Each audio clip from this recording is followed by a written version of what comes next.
kita perhatikan. Apa itu yang enam itu? Yang pertama al-istighal bi uyubil khalqi, sibuk dengan aib orang lain. Bismillahirrahmanirrahim. Assalamualaikum warahmatullahi wabarakatuh. Alhamdulillahi rabbil alamin, wa bihi nasta'in wa ala umuri dunya waddin, wassalatu wassalamu ala asrafil anbiya'i wal mursalin wa ala alihi wa sahbihi ajma'in, amma ba'du. Rabbi shrah li sadri wa yassir li amri wahlul 'uqdatam min lisani yafqahu qawli. Para jamaah yang dirahmati Allah Subhanahu wa taala, wabil khusus keluarga besar Haji Irman Sanis keluarga, mudah-mudahan Allah Subhanahu wa taala selalu mencurahkan rahmatnya kepada mereka semua.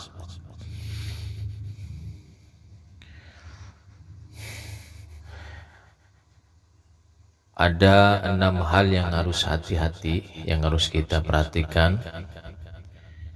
Apa itu yang 6 itu? Yang pertama al-istighal bi uyubil khalqi, sibuk dengan aib orang lain sehingga lupa aibnya sendiri. Ngomongin orang, gibahin orang, menjelek-jelekan orang, mencari kesalahan orang, apalagi kemudian disebarin. Subhanallah, aib saudaranya sendiri disebar-sebarin. Subhanallah. Padahal kata Rasulullah Sallallahu Alaihi Wasallam, orang yang menutupi aib saudaranya sama muslim, maka Allah Subhanahu wa taala di hari kiamat akan menutupi aib orang tersebut. Bagaimana Allah akan menutupi aibnya, sedangkan dia senang membuka aib sesama saudaranya? Lisannya pedas, menyudutkan, menyinggung hati orang, menyakiti perasaan tetangganya.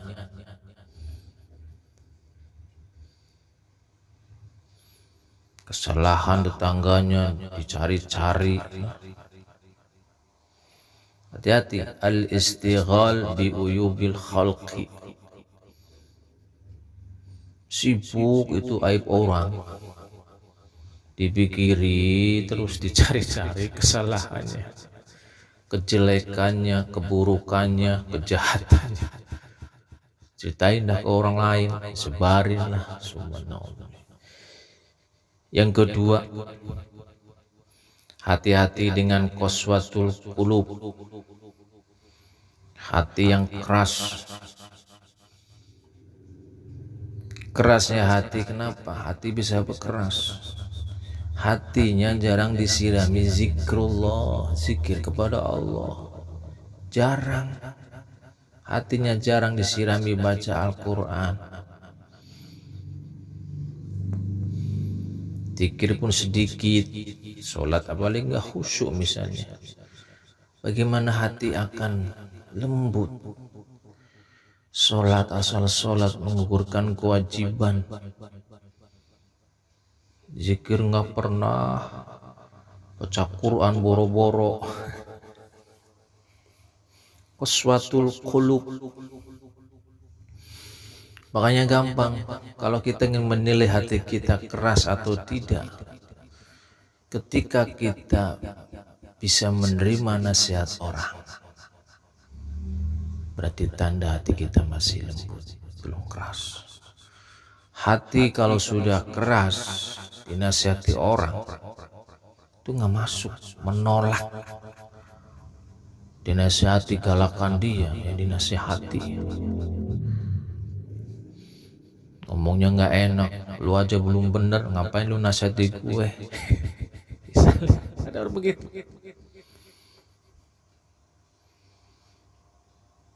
Batu disiram pakai air, sananya merembes ke airnya.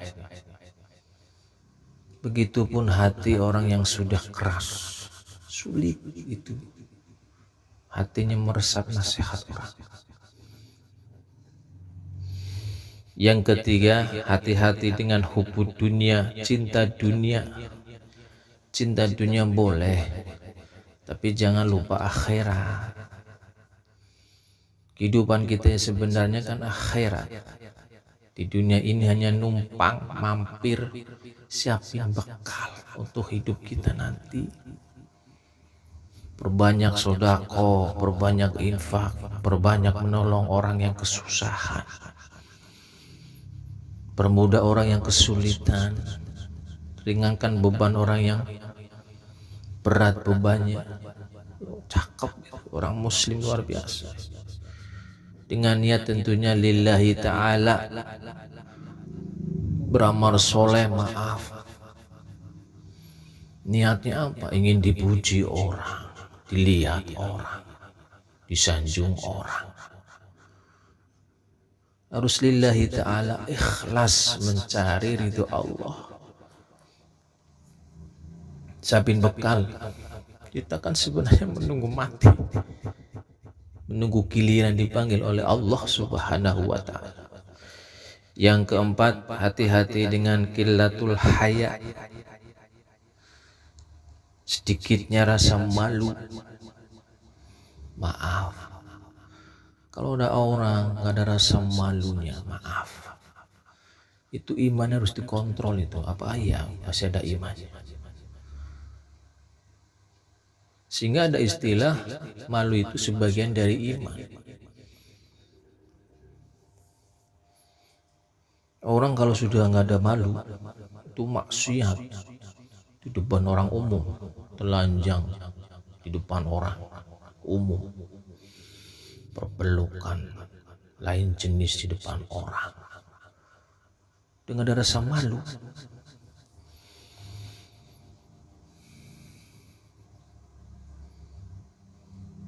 Orang berbuat dosa tanpa ada rasa malu, itu celaka besar kalau sudah seperti itu. Yang kelihatan dia berani, orang lihat dia berani menunjukkan, apalagi yang nggak kelihatan. Allah misalnya nggak kelihatan, dia akan lebih berani berbuat maksiat. Yang kelima, tulul amal, panjang angan-angan. Hati-hati dengan kita merasa hati kita itu nikmat di dunia ini, seolah-olah ingin hidup lama di dunia ini. Hati-hati, itu tulul amal, merasa diri akan hidup lama. Orang kalau berusaha, kata Rasulullah SAW, kalau berusaha cari nafkah, seakan-akan kau akan hidup lama. Tapi ingat, ibadah dong, jangan ditinggalkan. Seolah-olah kau akan mati besok, besok bakal mati. Itu jangan timpang, nyari duit, semangat karena merasa sih mau hidup lama, tapi nggak pernah ibadah. Imbangi dengan ibadah kepada Allah Subhanahu wa ta'ala. Silahkan cinta dunia, tapi jangan sampai panjang angan-angan. Jangan sampai lupa ibadah, lupa zikir kepada Allah. Cari nafkah untuk anak, keluarga. Sholat ditunda-tunda. Yang terakhir, zulmul la yantahi, kezaliman yang tak pernah berhenti, tenggelam dengan dosa, maksiat kepada Allah Subhanahu wa ta'ala. Orang yang mutakin itu ketika dia berbuat salah, namanya manusia berbuat salah, dia cepat langsung ingat kepada Allah, mohon ampun kepada Allah, tidak terlena dengan dosa, dengan maksiat, tidak tenggelam dengan kemaksiatan. Terakhir kami tutup dengan ayat Al-Quran surat Qaf ayat 18. Allah subhanahu wa ta'ala berfirman, ma yalfizu min qawlin illa ladaihi raqibun atidun. Kata Allah subhanahu wa ta'ala, hati-hati, ma yalfizu, tidak ada suatu ucapan pun, min qawlin yang diucapkannya, illa ladaihi raqibun atidun, kecuali di dekatnya ada malaikat raqibun atidun, pengawas yang selalu hadir. Apapun yang kita ucapkan, apapun yang kita katakan, semua kerekam oleh tubuh kita, begitupun tercatat oleh para malaikat raqibun atidun. Kemudian dalam surat Al-Infitor ayat 10 sampai 12, wa inna alaikum lahafizin kiraman katibin ya'lamuna ma taf'alun. Wa inna alaikum lahafizin, padahal sesungguhnya kalian ada malaikat-malaikat lahafizin yang mengawasi, yang menjagamu, mengawasimu, mengontrolmu. Kiraman katibin, yang mulia dan mencatat semua tindak tandukmu, tingkah lakumu, perbuatanmu. Ya'lamuna ma taf'alun, mereka tahu apa yang kalian perbuat, apa yang kalian kerjakan. At-Taghabun Al-Infitor maaf ayat 10 sampai 12. Kaitannya dengan hibah, dengan aib, sibuk dengan aib orang. Pesan Rasulullah sallallahu alaihi wasallam, Abu Hurairah radhiyallahu anhu, Rasulullah SAW bersabda yang artinya, atadaruna mal ghibah, tahukah kalian apa itu ghibah? Qalu, para sahabat menjawab, Allah wa rasuluh a'lam, Allah dan Rasulnya lebih tahu. Qala, ia berkata, zikruka akhaka bima yakrahu, kamu menyebutkan kejelekan saudaramu yang ia tidak suka untuk didengarkan pada orang lain. Jangan suka kita nyebarin, kita sebarin, itu ghibah. Lantas para sahabat nanya, kila afaraita in kana fi akhi ma aqul ya Rasul, bagaimana itu kalau kenyataan ya Rasul, yang kami ucapkan itu kenyataan. Apa kata Rasulullah, in kana fihi ma taqul faqad i'tabakhata faqad i'tabtah. Jika sesuai kenyataan, kata Rasulullah, berarti engkau telah menghibahnya. Wa illam yakun fihi faqad bahatta. Jika sesuai kenyataan, berarti engkau telah menghibahnya. Jika tidak sesuai, berarti engkau telah mau fitnahnya. Itu hibah.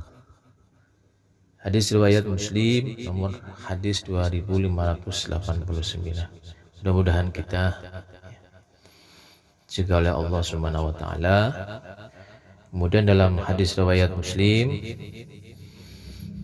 Rasulullah sallallahu alaihi wasallam, man nafasa am mu'minin qurbatan min qurabid dunya nafasallahu anhu qurbatan min qurabi yaumil qiyamah.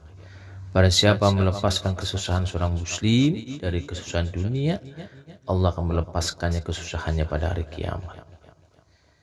Wa man satara musliman satarahullahu fid dunya wal akhirah. Barang siapa menutupi aib seseorang, Allah akan menutupi aibnya di dunia dan akhirat. May yassaru ala mu'assirin yassarallahu alaihi fid dunya wal akhirah. Siapa yang memberi kemudahan terhadap orang-orang yang kesulitan, niscaya Allah akan memudahkan mereka di dunia dan akhirat. Allah fi aunil abdi ma kanal abd fi auni akhi. Allah sangat bergantung kepada hambanya yang dia akan menolong hambanya selama hamba itu mau menolong saudaranya. Hadis riwayat Muslim, nomor hadis 2699, At-Tirmizi nomor hadisnya 2145, Ibnu Majah, Abu Dawud dan Ahmad. Subhanakallahumma wa bihamdika asyhadu an la ilaha illa anta astaghfiruka wa atubu ilaik. Kurang lebih maaf. Assalamualaikum warahmatullahi wabarakatuh.